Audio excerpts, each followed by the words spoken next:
এই দান বাক্স ছুঁড়ে ফেলে দাও। আর শোনো তোমরা সবাই, এখানে যে এই মসজিদ তৈরি হচ্ছে, এখানে যদি কেউ তোমরা 1 টাকাও দান করো তাহলে আমি ওর হাত কেটে ফেলে দিব। আরে নবাব সাহেব, এটা কি বলছেন? আপনি সবাইকে দান করতে নিষেধ কেন করতেছেন? আমার কাছে এত টাকা আছে যে এই মসজিদ আমি একাই তৈরি করতে পারি, তাহলে আমি তোমাদের কাছ থেকে টাকা নিয়ে তোমাদের সব কেন কামাইতে দিব? যাও যাও এখান থেকে। হে আল্লাহ, আমার কাছে মাত্রই 50 টাকাই আছে, এটা আমি তোমার নামে মসজিদে দান করতে চাই। হে আল্লাহ, আমি কি করব? বন্ধুরা, তুমি কি জানো ইসলামিক ভিডিও তো সবাই দেখে, কিন্তু সেই ইসলামিক ভিডিওতে কেউ লাইক সাবস্ক্রাইব করতে চায় না। যেমন তুমি এখন এই ভিডিওটা দেখছো, তুমি কি এখনো লাইক সাবস্ক্রাইব করেছো? ভাইয়া, আমাকে 50 টাকার ইট দেন। 50 টাকায় মাত্র 2টা ইট হবে। ঠিক আছে, দিয়ে দেন।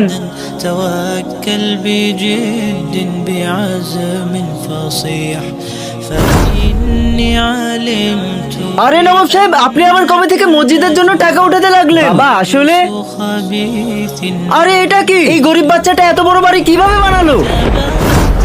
এই বাচ্চাটা লুকিয়ে 2টা ইট দান করেছে, তাই আল্লাহ একে তোমার থেকে বেশি সওয়াব দিয়েছে। নেকির কাজে সবাইকে শরীক করতে শেখো।